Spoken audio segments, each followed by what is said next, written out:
ডিম ভাজি কিন্তু আমরা কম বেশি সবাই করতে পারি। তারপরও আমরা অনেকে আছি যারা ডিম ভাজি করতে পারি না। তো তাদের জন্য আজকের এই রেসিপিতে আমি হাঁসের ডিম ভাজি করে দেখাবো। আর এভাবে ডিমটা ভাজি করে দেখবেন, খেতে বেশ ভালো লাগবে। আর আমার রেসিপিটা ভালো লাগলে আমার চ্যানেলটা সাবস্ক্রাইব করার অনুরোধ রইল।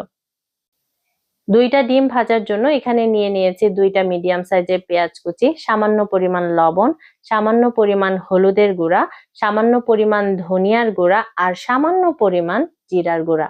এখন অ্যাড করছি 1 টেবিল চামচ পরিমাণ কাঁচা মরিচ কুচি। এখানে শুকনা মরিচ কুচি করেও দিতে পারবেন।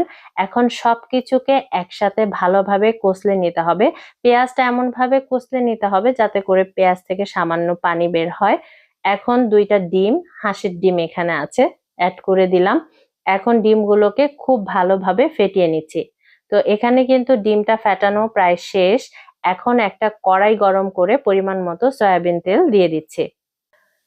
তেলটা পারফেক্ট ভাবে গরম হয়েছে কিনা সেটা বোঝার জন্য একটা চামচের সাহায্যে ফেটানো সামান্য ডিম নিয়ে তেলের উপরে ছেড়ে দিতে হবে। যদি এরকম ফুলে ওঠে তখন ফেটানো ডিমটা দিয়ে দিতে হবে। আর এ পর্যায়ে চুলার হিটটা অবশ্যই মিডিয়াম টু লোতে রাখতে হবে। খুব বেশি বাড়িয়ে দিলে কিন্তু ডিমটা পুড়ে যাবে।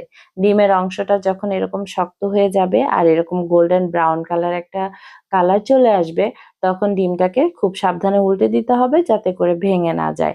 এই তো আমার ডিম ভাজি কিন্তু তৈরি হয়ে গেছে।